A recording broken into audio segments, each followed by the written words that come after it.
Hi guys, this is Jake at Canadian Cutting Edge, and today we're taking a look at a Kizer. This is the Kizer Sovereign. I got this guy at Mass Drop on a what I thought at the time was a pretty good sale price, and I still think it was a good sale price. What did I pay? Was it $49 for this thing, or was it $59? It's really hard to find the price anymore when I go to Mass Drop. When I look at my transactions, it only shows me my final price that I paid after the discounts that I got. And I was given some discounts for some reason. I forget what it was. I had done a return, and so I had a credit. And so I didn't send a knife back. I had placed an order, and then after it was processed, I canceled it. And so I had a credit, and so I can't find out exactly what I paid for it, unfortunately. I don't like how that does that, but I do remember it was a good $15 to $20 less than I could find anywhere else. Right now, you can find this knife for around 70, 71 US dollars in a few places. VG10 steel, nice sheepfoot, big blade, and this is a nice, comfortable knife that I've been enjoying for a few weeks. I think I ordered it in November, got it in December. So I've had it for about a month. So if you're interested at all in a nice, big, sturdy fixed blade, it's not super big, but it's a nice fixed blade. Stick around for this full review.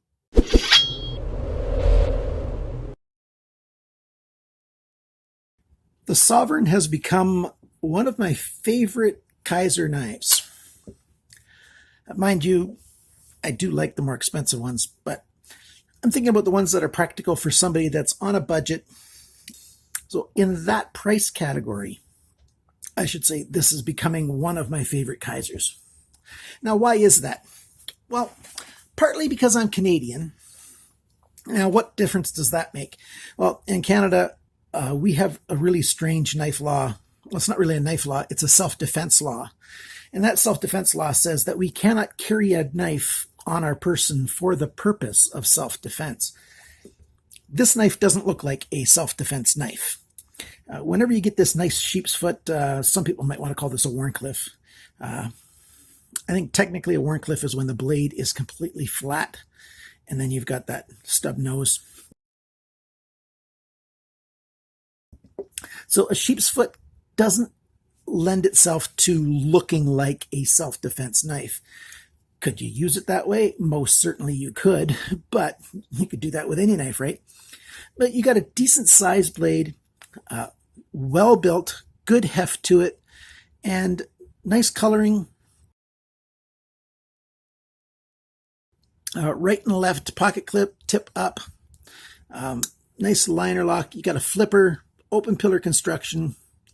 And, you know, the G10 milling looks really nice with that two-tone G10 in there. And, you know, it's a decent knife. You've got a nice flipper tab right there. It's best for the light switch method. Of course, you can do the push-down method and use it that way. I'm just not very successful with that method on this particular knife. It's a good knife. Let's talk about some of the specifics here in case I missed them in the intro. I recorded the intro several days ago, actually. I set up my room with my camera for the intros, doing the headshots, and then I have to totally change things around to do the table shots. So often I do 3 or 4 intros, and then I do the rest of the video some other day because I just can't do it all in one day with the way my chronic pain works. Anyhow, I'm not going to be talking about that stuff. I'm not complaining about my health today. This knife comes with VG10 steel, decent steel. It's a mid-level steel. Rockwell hardness, usually around 59. We've got a nice stone wash all over it. We've got a high saber grind. That's a flat grind that comes up over halfway. That's what I call a high saber. And we've got a nice sort of swedge up here, and then that sheep's foot. There's no jimping up here. There's no jimping anywhere on this knife, actually. And I kind of like that. Jimping I like sometimes, and sometimes I don't like jimping. I don't like it when they overdo it or when they make it so aggressive that it hurts. But this knife is just very well designed. It doesn't need any jimping the way it's made. Really nice. You got thumb studs that don't get in the way when you're cutting through stuff. and they're easily accessible right and left. Right and left, so you can use your flipper tabs if you want to deploy the blade. And to be honest with you, I tend to use thumb studs more than flipper tabs. I know I was saying flipper tab when I meant thumb stud. I tend to use thumb studs more frequently than I use flipper tabs. And that's probably a good thing in Canada right now, because we might have flipper tabs being confiscated more often than not when they're being imported into Canada. They're not illegal in Canada at all. It's just, you know, they want to make them difficult to import. So, oh, I didn't even write down if we got washers or bearings in here. I'll take this apart and I'll show you the insides of it.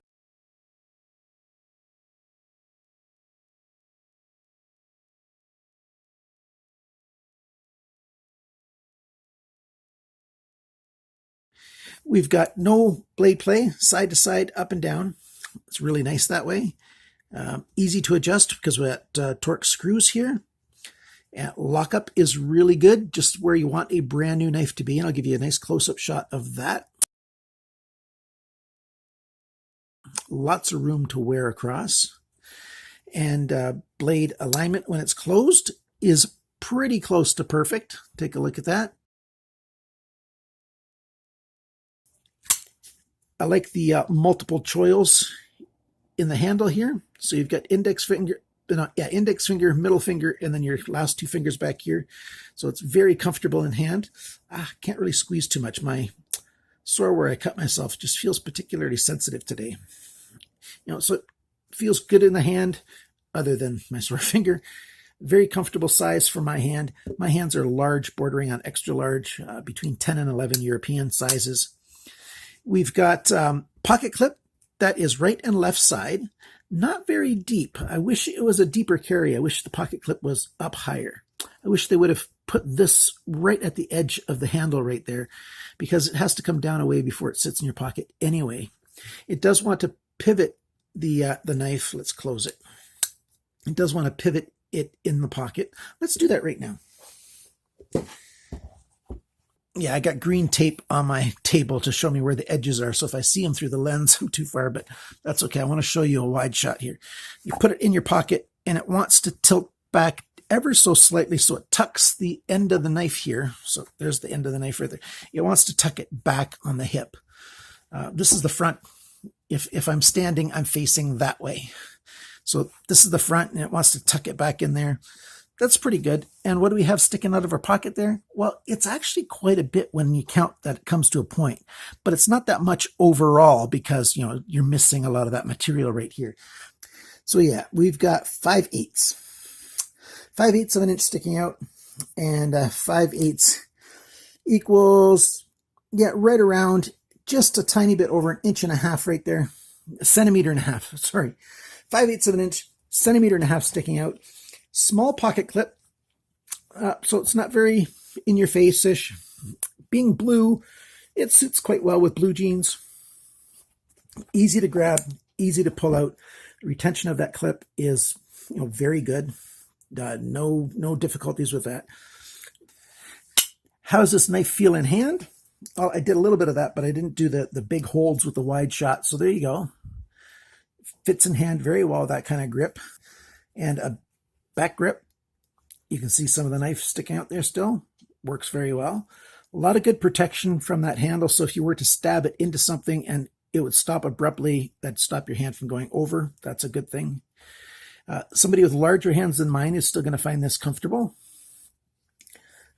Pinch grip if you want to, you know, get your fingers up and around there and to do some more delicate cutting if you need to. Finger forward kind of slicing action. It's a comfortable knife, and because it's got that high flat grind, it's reasonable for doing all kinds of around the camp tasks. If you're, you know, going out into the wilds and you're just going camping and stuff, really good knife for all kinds of stuff. Because it's a sheep's foot style, you've got a very strong tip on that blade. It's nice and thick right until it gets to the tip of the blade. So really, really good that way. I like how they've recessed the screws so you don't have a lot of stuff sticking out. We've got this open pillar construction. It's got these 3D screws in it. That's nice. And now let's do the sizes. Cutting edge, 8.88 centimeters. That's 3.46 inches. And the blade length, just slightly longer, 8.92 centimeters, so 3.51 inches. The blade depth this way, sort of the average, from here to here. The blade depth, I don't want to rub this side. This is a very sharp blade right now. 2.9 centimeters, 1.14 inches of blade depth. The thickness of the blade, this way, right here by the thumb stud I measured, 3.13 millimeters. That's 0.123 inches. The thickness of the edge behind the grind, so we've got a 3.5 inch cutting edge, and the thickness behind the grind is 0.59. That's pretty good. For VG10 steel, it could be a little bit thinner and still be robust, strong enough, but 0.59 millimeters isn't bad. That's 0.0235 inches. The handle length is 11.76 centimeters. That's 4.63 inches. So 4.6 and a little over 3.5. That's a good handle to blade ratio. I like that. The grip area right here is 8.84 centimeters. That's 3.48 inches. The handle thickness, not counting the pocket clip, is 1.4 centimeters. That's 0.55 with the 5 repeating, 0.555555 inches. And the handle depth, and right now I'm talking about the maximum, and that's right here by this screw down to the handle. The maximum depth this way is about 3 centimeters. That's 1.18 inches. The total length of this knife with the blade deployed is 20.72 centimeters, which is 8.16 inches. How much does it weigh? Well, for this bulky looking kind of knife, it's actually really, really good. 155 grams, 5.45 ounces. So just under 5.5 ounces for a knife that looks like it should be a fair bit more. So that's a really good thing. How much does this knife cost? Well, it's a little bit tricky to find this. I got mine from Mass Drop, and I got it at a cost of $42 to me, but I'm not sure. I think I had a bit of a discount because I did a return. So I'm not sure if that's exactly the full price that it was selling for. I'm suspecting it was $49 or something. Actually, it's probably $59 is what I think it was. I'm not quite sure. My memory's just not that good. And when I go to Mass Drop, the only number I see is 42. So I know they weren't selling it for 42. So let's talk about a little bit more details here. I've talked about most of the stuff. What don't I like about this? Well, I've already mentioned it. I don't like that the pocket clip's that far down. I wish it was up a little bit higher. I don't like the positioning of the lanyard hole that much. But then again, I don't use lanyard holes, so it's not really a concern of mine. I'll leave that to the people that use lanyard holes. It is plenty big enough, so that's a good thing. Action's really good. I like that you've got thumb studs and not just a flipper tab. And the balance point is right there, which is not bad at all on a knife. That's pretty good. It's right about where your index finger is. That helps with a lot of good balance for your dexterity. Comfortable in the hand. It's strong. The other negative, I almost forgot about it because I didn't make a note of it, is take a look at this. There's the stop pin, and I am zoomed in quite a bit. See the size of it there? Look at these pillars for the open pillar construction. They're bigger. And even at the small inside part, it's about the same as that. I will give you the actual measurement of how thick that stop pin is. Now, it's more of a not a cosmetic. What is it? What's the word I'm looking for when it's just the optics of it that are a little bit off? For the size of this knife and all of it, what it is, a sheep's foot and sort of a strong looking kind of knife, they should have probably put in a thicker stop pin. Is this stop pin in technical terms too small? Probably not. It's probably just fine. But optically, this knife would look stronger and look more robust and, give that sort of emotional feeling of a really strong knife. if they would have put in a bit thicker stop pin. So don't let that stop you from buying it, but it's just one of those emotional, visual kind of factors that they could have done better. Detent is good. When the knife is closed, it takes a fair bit to get it started opening. The knife's not going to open accidentally on you in your pocket. When it's closed, it's closed. There's nothing to catch on here to open it up. That's a good thing. And that's about it, other than let's start some cutting. And before we do any cutting, there's a nice sharpener's choil there. I always like that. Let's slice some things up. Paper always slices well after you sharpen a blade. No problem there.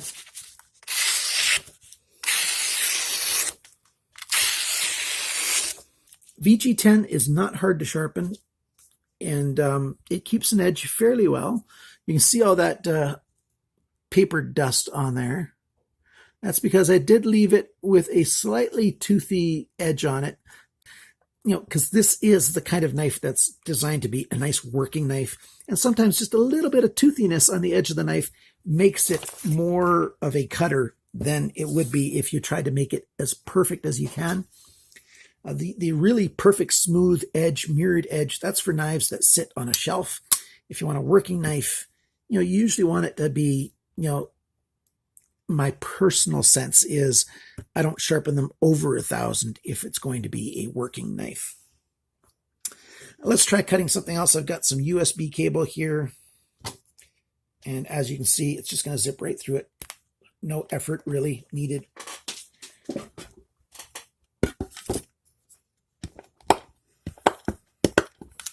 And slicing action cuts just fine. So there's a bunch of little cables inside, and then as you can see, there's that. Oh, there you go. As you can see, there's that metallic sheathing in there as well. Really, really nice knife, and that tip being so strong is. I don't want to dig this thing apart. It's a strong tip, and you can do all kinds of work with it that you want to do. Another thing that I really like about Kizer, and especially on this knife, is with this nice stonewash, they don't make their names just stand out, and be all in your face. The model number is right there by my pinky, and then it says VG10, and that Kizer logo isn't very big. So there's the knife, 71 US, 100 Canadian, roughly. You might find it for less if it goes on sale at Massdrop again. And Massdrop does sell a fair bit of Kizers. If you're not familiar with Massdrop, look in the description section below the video. I'll have a link to Massdrop. And you have to be careful when you shop there. Sometimes their prices are the same as retail. Sometimes they're a little bit more than retail. But there's other times when the prices are definitely worth it, lower than anywhere else than I can find. So just like every place that you shop, you've got to be careful and check your prices out. So there you go. What do you think of this knife?